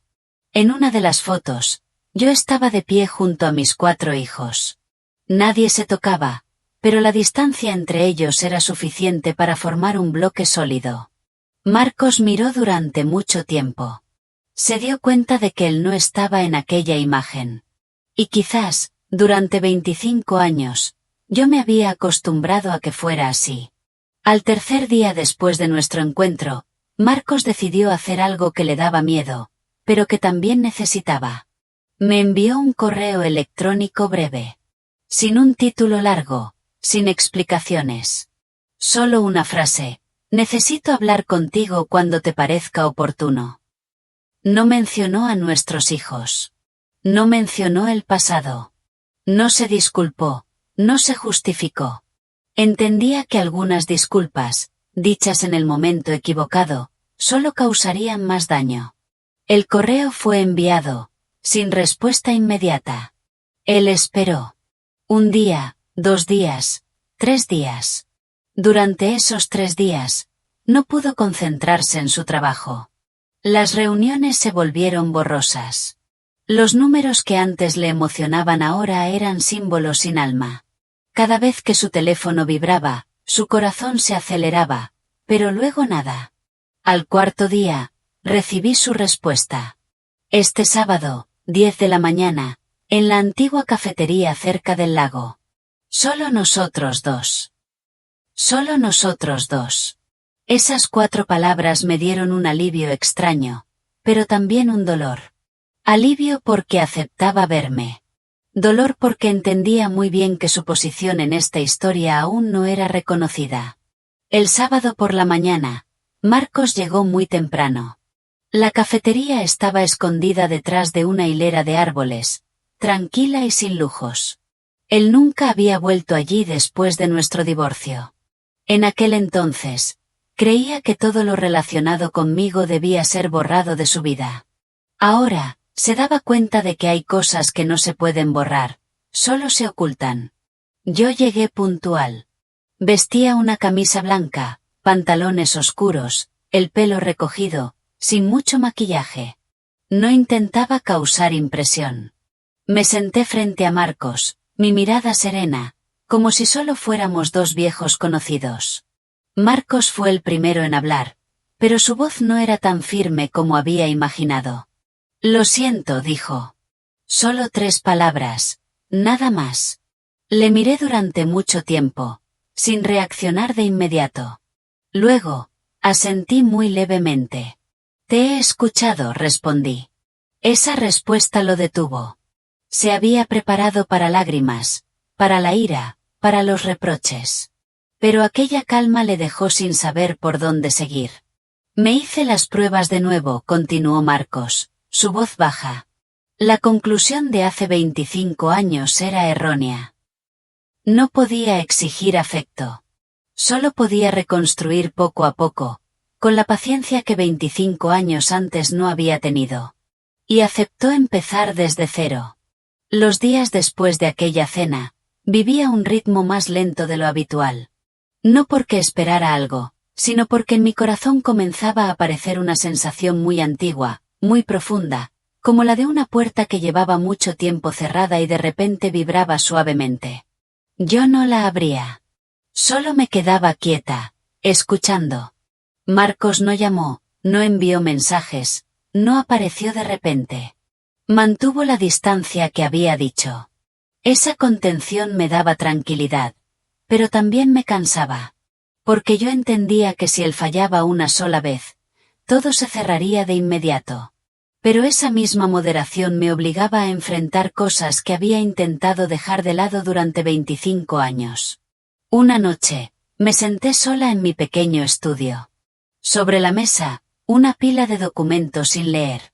Pero mi mirada se detuvo en una vieja fotografía, metida en un libro. La foto estaba descolorida, éramos Marcos y yo, jóvenes, delante del lago del Retiro, sonriendo con dulzura. No recordaba cuándo la había guardado. Quizás el día que dejé Madrid. La metí rápidamente en el bolso sin pensarlo. La miré durante mucho tiempo. No para lamentar, sino para entender. 25 años atrás, me había marchado no porque dejara de querer, sino porque ya no me sentía creída. Y para mí, la duda en un matrimonio dolía más que la propia infidelidad. Podía ser pobre, podía sufrir, pero no podía vivir en un hogar donde siempre tenía que probar mi inocencia. A la mañana siguiente, recibí una llamada de un número desconocido. La voz al otro lado era grave, anciana, con un ligero temblor. Es Elena Sánchez. Me quedé inmóvil. La reconocí de inmediato. Sí, soy yo. Doña Carmen. La voz de la mujer se quebró. La madre de Marcos. Apreté el teléfono. En ese instante, todos los viejos recuerdos me invadieron. Las críticas. Los papeles de divorcio. La frase «esta casa no puede quedarse sin herederos». 25 años que parecían enterrados cobraron vida con claridad. Me gustaría verte, continuó doña Carmen, su voz ahogada. Si me lo permites. Me quedé en silencio mucho tiempo. Ya no sentía miedo, pero tampoco sabía si tendría la calma suficiente para enfrentarla. Lo pensaré, respondí, mi voz monótona. Esa tarde, les conté a mis hijos. Pablo frunció el ceño. Miguel se quedó en silencio. Sofía se preocupó. Lucía fue la última en hablar. Si no estás preparada, mamá, no tienes por qué verla, dijo. No le debes nada a nadie. Sonreí, acariciando el cabello de mi hija. Lo sé, pero hay cosas que no se pueden evitar para siempre. 3 días después, accedí a ver a doña Carmen en una pequeña tetería. Ella llegó temprano. Cuando entré, reconocí de inmediato a la mujer que una vez me había hecho temblar. Ahora estaba mucho más vieja. La espalda encorvada, el pelo casi todo blanco, las manos temblorosas al sostener la taza de té. Doña Carmen se levantó, se inclinó muy profundamente. Lo siento, dijo. Esas 3 palabras me detuvieron. Muchas veces había imaginado el reencuentro con mi antigua suegra, pero nunca pensé que ella se disculparía primero. Lo siento por haber cometido un error, dijo doña Carmen, su voz rota. Creí lo que quise creer. Presioné a mi hijo. Te eché de casa. Fue mi culpa. Me senté en silencio. En mi corazón no brotó la ira que había esperado, solo una sensación de vacío, como si el dolor hubiera pasado demasiado tiempo para seguir siendo tan afilado. No me atrevo a pedirte perdón, continuó doña Carmen. Solo quería decirlo antes de que no tuviera oportunidad. Miré a la mujer que tenía delante. 25 años antes, ella era el poder. 25 años después, era solo una anciana que llevaba el peso de la culpa. He vivido bien, dije lentamente. Ya no te guardo rencor. Doña Carmen rompió a llorar, las lágrimas corriendo por su rostro arrugado. Sé que has criado a tus 4 hijos muy bien. No me atrevo a decir que soy su abuela.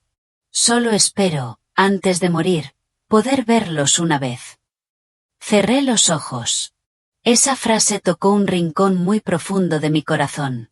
No porque doña Carmen fuera digna de lástima, sino porque yo entendía la sensación de querer compensar cuando ya es demasiado tarde.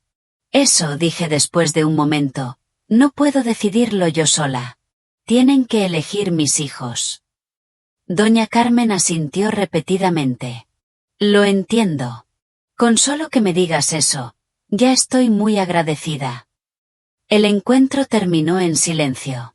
Cuando me marché, mi corazón estaba pesado, pero no turbado. Me di cuenta de que perdonar no es olvidar todo. Perdonar es no permitir que el pasado siga controlando el presente.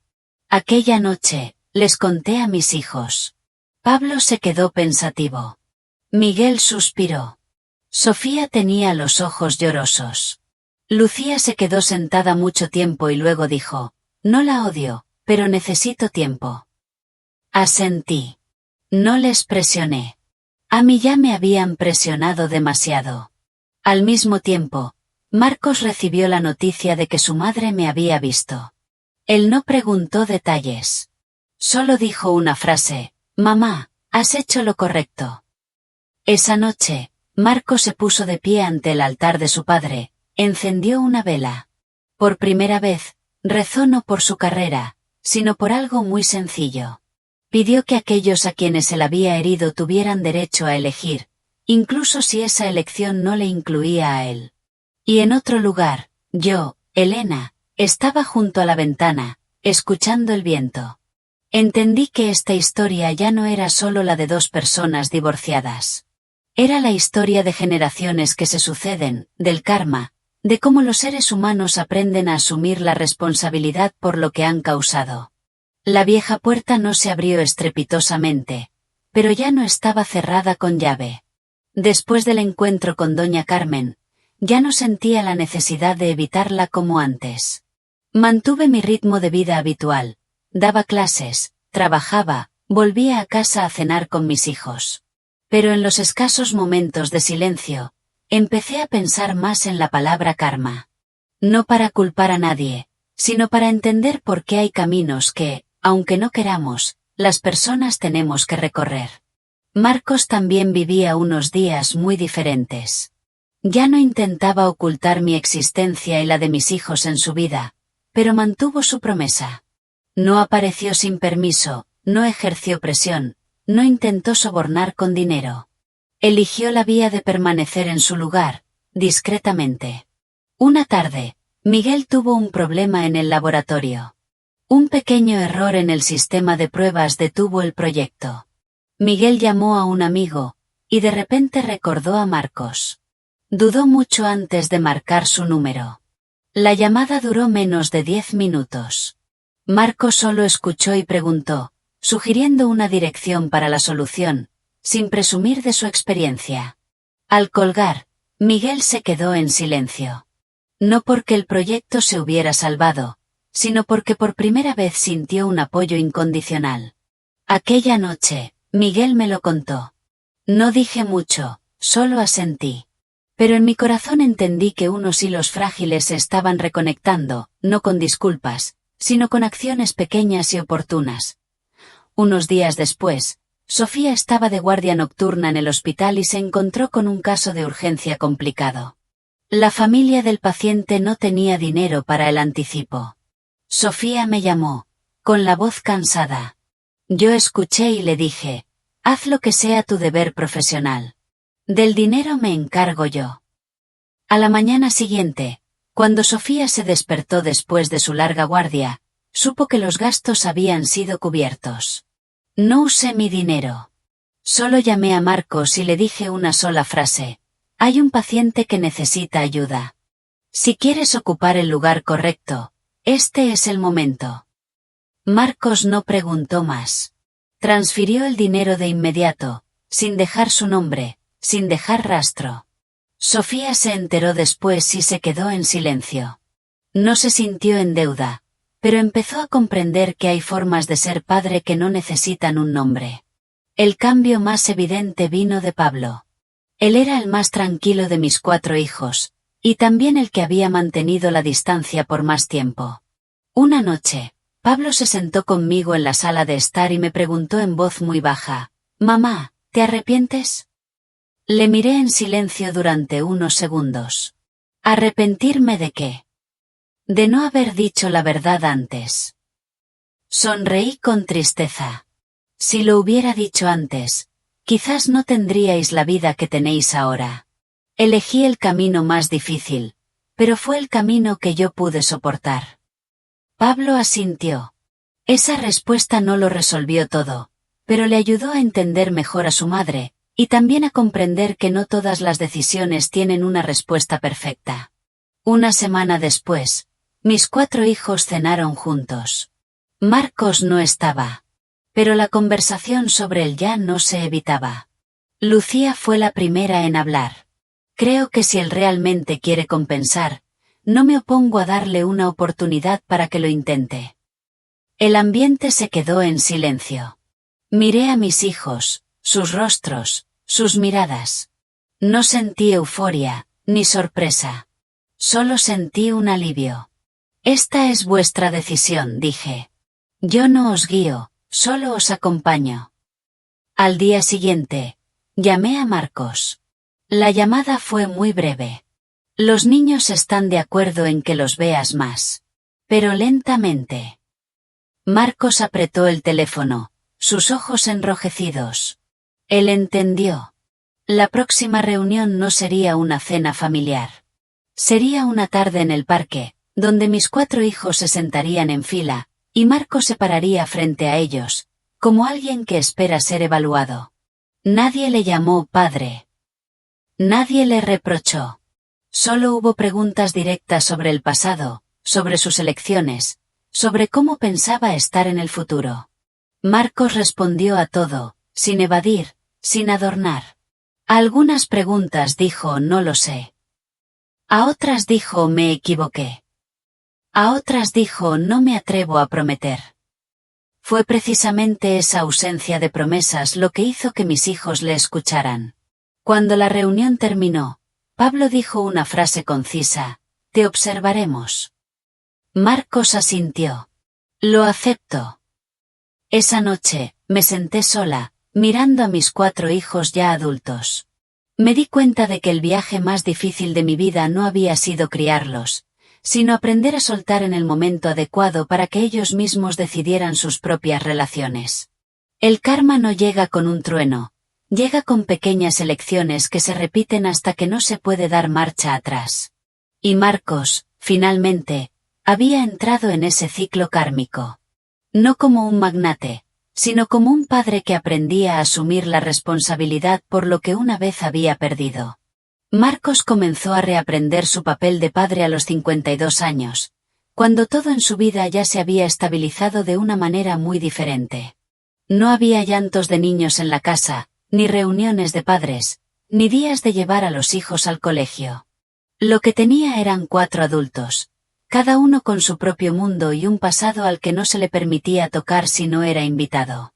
No intentó forzar su entrada, no hizo preguntas precipitadas, no mostró un interés exagerado. Marcos mantuvo su palabra. Observaba desde fuera y estaba disponible cuando se le necesitaba. Cada semana se reunía con ellos una vez. A veces, un café rápido. Otras, una comida informal. A veces, solo una llamada de unos minutos. Sin horarios fijos, sin ataduras. Marcos dejó que el ritmo lo decidieran mis hijos. Miguel era el que más interactuaba. Su trabajo tenía problemas que Marcos conocía muy bien, pero cada vez que ayudaba, Marcos se detenía en el momento justo. No ofrecía soluciones completas. Solo hacía preguntas para que Miguel encontrara su propio camino. Una vez, Miguel le dijo directamente, «Usted sabe mucho más, ¿por qué no lo dice todo?» Marcos sonrió suavemente. «Porque es tu proyecto, no el mío». Miguel le miró durante mucho tiempo y luego asintió. Sofía era diferente. Ella no hablaba mucho, pero cada vez que se veían, solía hablarle de pacientes, de las largas guardias, de la sensación de impotencia cuando la medicina tenía sus límites. Marcos escuchaba sin interrumpir. Una vez, Sofía le preguntó, si aquel día usted se hubiera quedado, ¿su vida habría sido diferente? Marcos no evadió la pregunta. No lo sé. Pero sé que la vida de vosotros habría sido muy diferente si yo no hubiera estado allí. Sofía no dijo nada más, pero a partir de ese día, ya no mantuvo la distancia de antes. Lucía era la más difícil. Observaba con mucha atención, hacía preguntas afiladas, no para herir, sino para establecer límites. ¿Cómo piensa compensarlo?, le preguntó. Marcos respondió de inmediato, no hay compensación. Solo asumiré mi responsabilidad a partir de ahora. Lucía se quedó en silencio mucho tiempo y luego dijo en voz baja, si usted mantiene eso, no me opondré. Pablo seguía siendo el más callado. Él nunca llamó a Marcos, nunca le pidió favores, nunca le reprochó. Pero Marcos sabía que la mirada de Pablo siempre le seguía, silenciosa y estricta. Entendía que ese silencio era la prueba más difícil. El punto de inflexión llegó una noche de mucha lluvia. Miguel sufrió un accidente de coche de camino a casa. No fue grave hasta el punto de ser mortal, pero sí lo suficiente como para ingresar en el hospital. Yo estaba fuera, trabajando en otra provincia. La primera persona a la que Miguel llamó no fue a su madre. Llamó a Marcos. Cuando el teléfono sonó, Marcos estaba en una reunión. Miró el nombre en la pantalla, el corazón le dio un vuelco. Se levantó de inmediato, sin pedir permiso, sin explicaciones. Salió corriendo de la sala, dejando atrás miradas de asombro. La noche lluviosa, la carretera resbaladiza. Marcos condujo él mismo al hospital. Su mente estaba en blanco. Solo tenía un pensamiento. Esta vez no podía llegar tarde. Miguel estaba acostado en la cama del hospital, con el brazo escayolado, el rostro pálido. Cuando vio a Marcos entrar, exhaló aliviado, como si lo hubiera estado esperando mucho tiempo. Nadie dijo nada durante unos segundos. Luego, Miguel sonrió un poco torcido. Llegó muy rápido. Marcos se sentó junto a la cama, su voz ronca. ¿Te duele? Solo una pregunta muy normal. Pero Miguel se giró, sin responder de inmediato. Marcos vio cómo le temblaba el hombro. Aquella noche, Marcos se quedó en el hospital. No durmió. Se sentó en la dura silla de plástico, escuchando el sonido de las máquinas, el de la lluvia fuera de la ventana. Pensó en mí, en las noches en que yo, Elena, había llevado a mis hijos al hospital sola, sin nadie a su lado. Ese pensamiento le dolió en el pecho. A la mañana siguiente, yo llegué. Cuando entré en la habitación del hospital y vi a Marcos dormido en la silla, la cabeza apoyada en la pared, me detuve en seco. No dije nada. Solo me quedé mirándolo durante mucho tiempo. Miguel dijo en voz baja, «Mamá, él estuvo aquí toda la noche». Asentí. No me sentí emocionada de forma explosiva, pero en mi corazón, un rincón muy profundo se ablandó. La hospitalización de Miguel llegó rápidamente a oídos de Pablo y Lucía. Ambos llegaron ese mismo día. Cuando vieron a Marcos, no dijeron nada. Pero sus miradas eran diferentes. Ya no era una simple evaluación, sino el reconocimiento de un acto. Cuando Miguel fue dado de alta, Pablo fue el primero en pronunciar una frase, muy suave, «Gracias». Una sola palabra, pero para Marcos, pesaba más que cualquier contrato que hubiera firmado. Esa noche, mis 4 hijos y yo nos sentamos juntos. Marcos no estaba. Pero la conversación giró en torno a él sin evasivas. Yo escuchaba sin intervenir. Me di cuenta de que mi papel, en ese momento, ya no era el de interponerme, sino el de dar un paso atrás. Marcos entendía muy bien que una noche en el hospital no borraba 25 años. Pero era un hito. Una prueba de que, al menos a partir de ahora, él no huiría cuando se le necesitara. Y para él, esa fue la primera lección de la paternidad tardía, no presentarse en el momento oportuno, sino estar presente en la mayor dificultad. Después de la noche en que Miguel estuvo en el hospital, el ritmo entre Marcos y mis hijos cambió muy lentamente, pero de forma clara.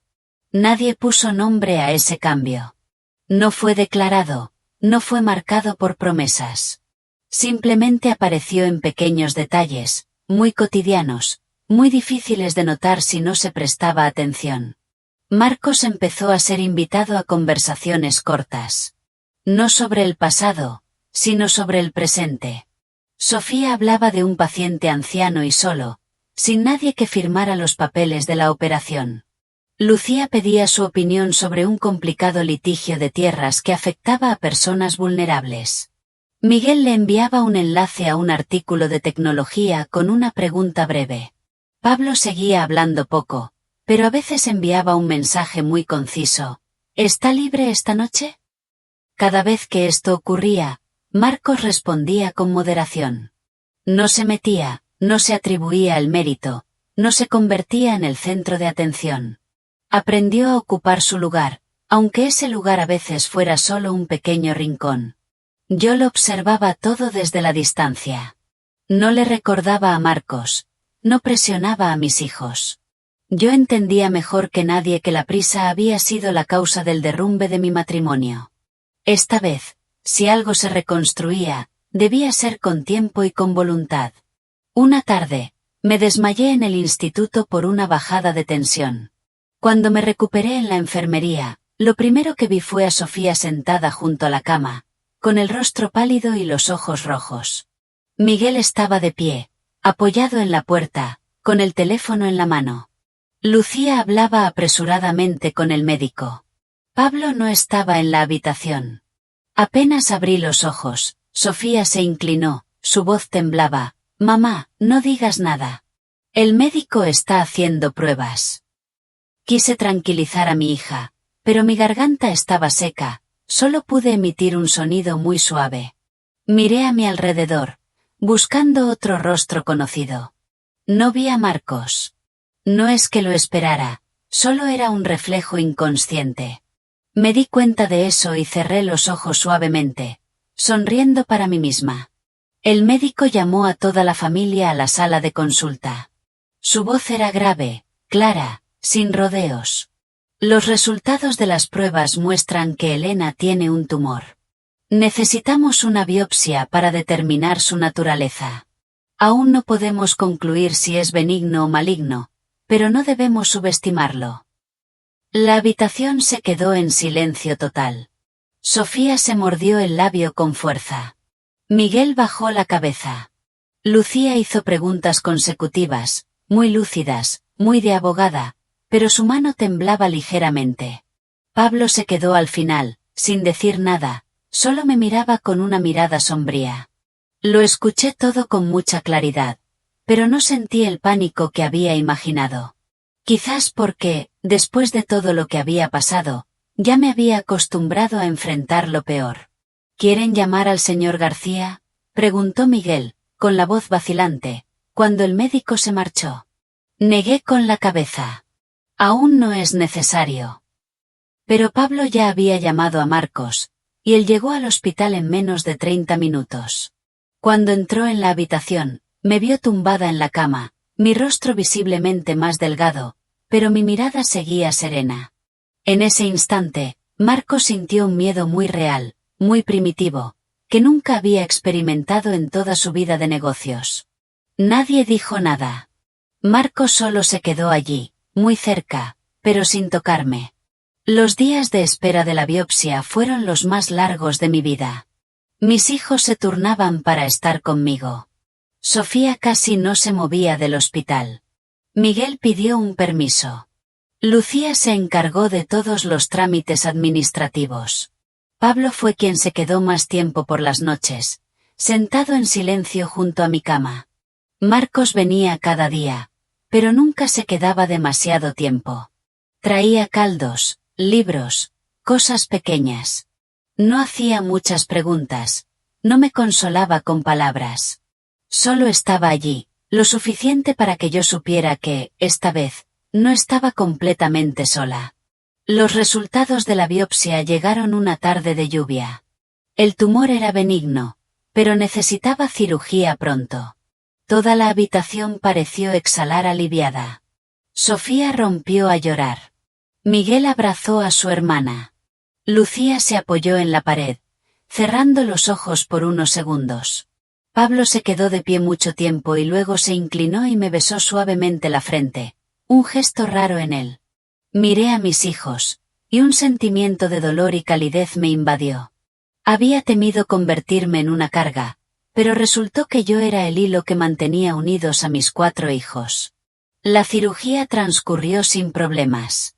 Me recuperé en la sala de reanimación, sintiendo un dolor sordo pero familiar. Lo primero que vi fueron a mis 4 hijos de pie alrededor de la cama, y detrás de ellos, Marcos, en silencio, con las manos entrelazadas, como alguien que espera permiso para dar un paso adelante. Le miré. Asentí suavemente. Marcos se acercó más, su voz muy baja.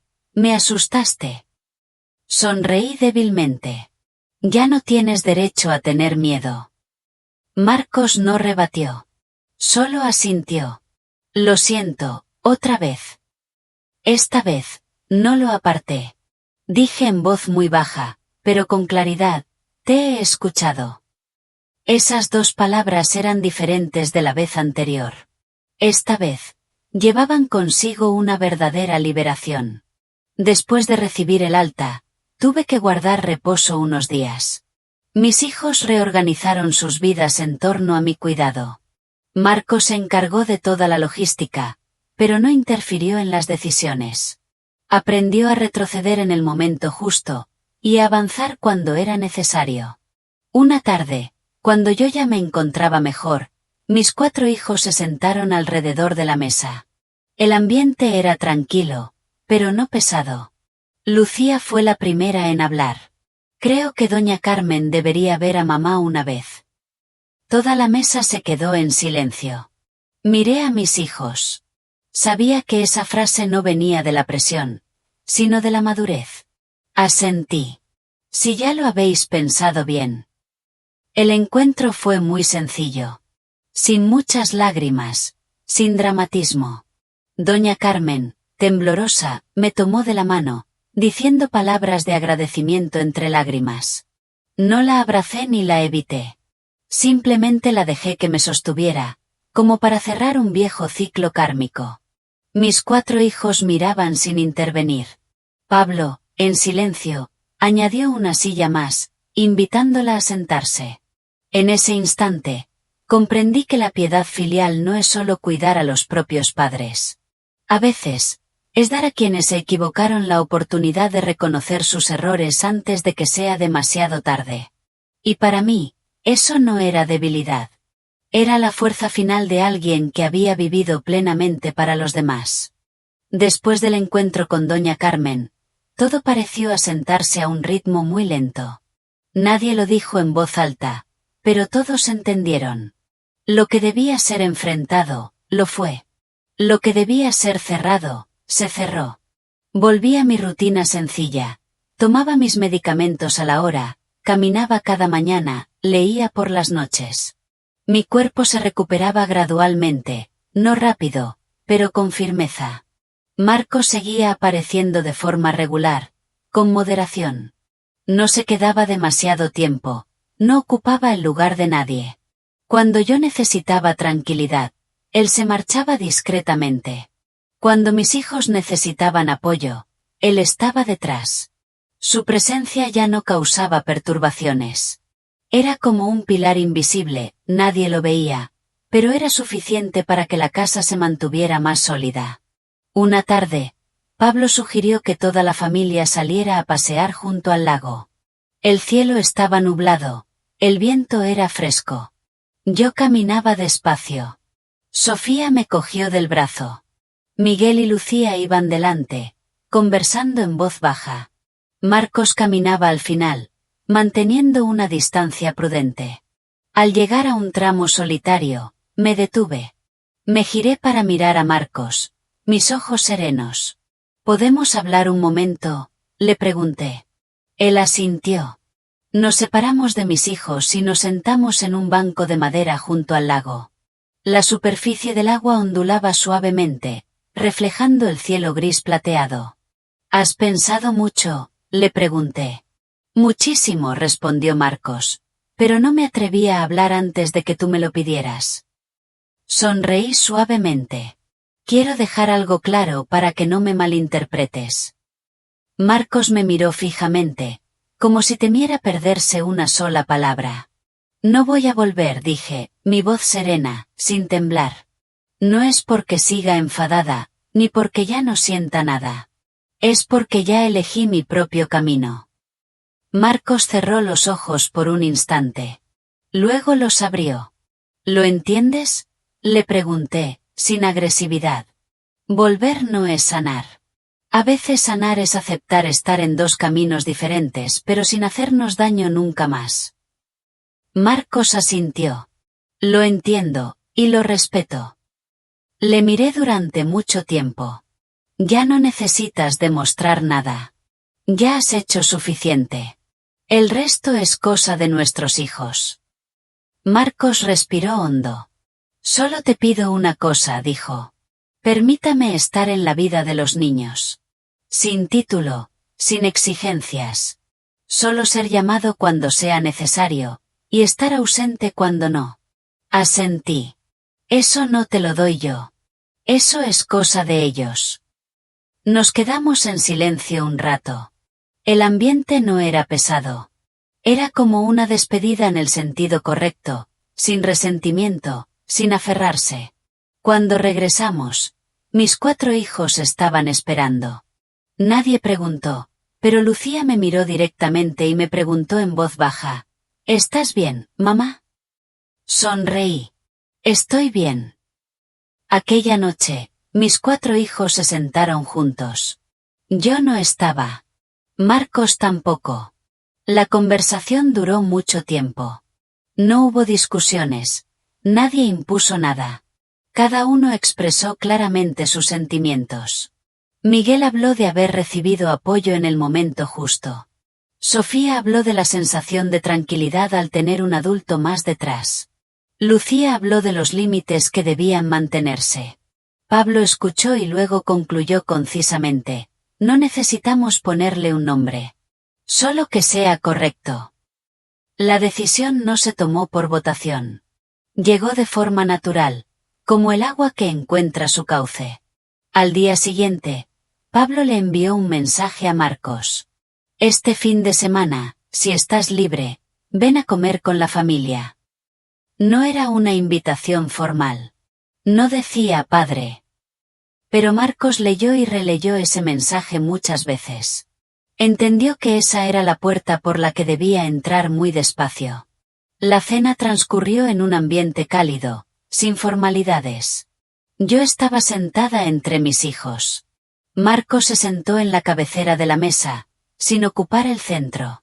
La conversación giró en torno a cosas muy cotidianas. Nadie mencionó el pasado.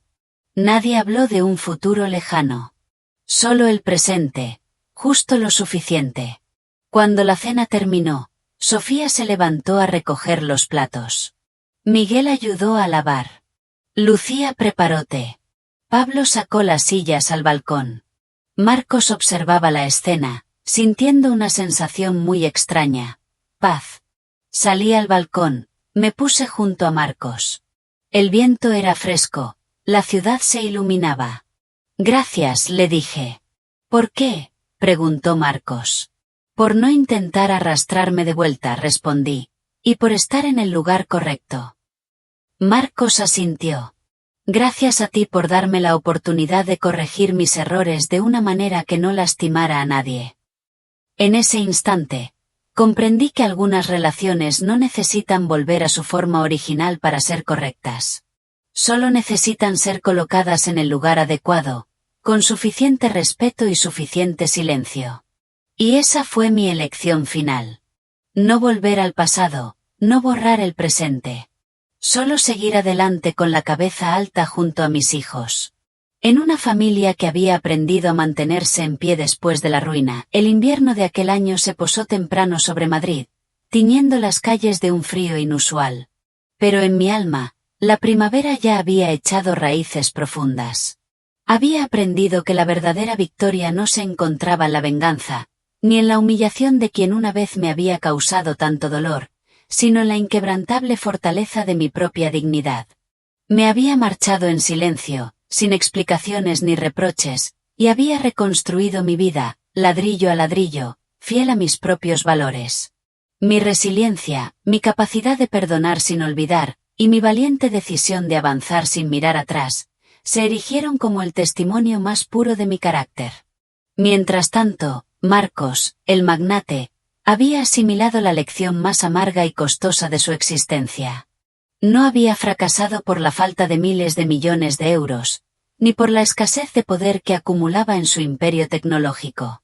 Su verdadero y más profundo fracaso residía en haber juzgado a las personas por la superficie, por la imagen y la posición social, despreciando el valor intrínseco de quien había sido su compañera. Su soberbia, aquel velo autoimpuesto que le impedía ver más allá de su propio reflejo, le había robado 25 años, borrando de su vida lo más preciado. Había creído que con el dinero todo era comprable, que con la autoridad todo era dominable, pero la calidez de una familia y el amor incondicional de unos hijos no tenían precio en ninguna bolsa de valores, ni se podían adquirir con ningún contrato. La raíz de su comportamiento, él lo comprendió al fin, no había estado en una supuesta debilidad mía, ni en una insuficiencia de mi parte. Había brotado de su propia inseguridad, del frágil ego de un hombre que necesitaba sentirse imprescindible, que se desmoronó al enfrentarse a una mujer autónoma, aparentemente silenciosa, pero inmensamente fuerte. Su incapacidad para confiar, su imperiosa necesidad de control sobre una situación que escapaba a su dominio, y su miedo a la incertidumbre, habían sido las verdaderas causas de su ceguera y de su error.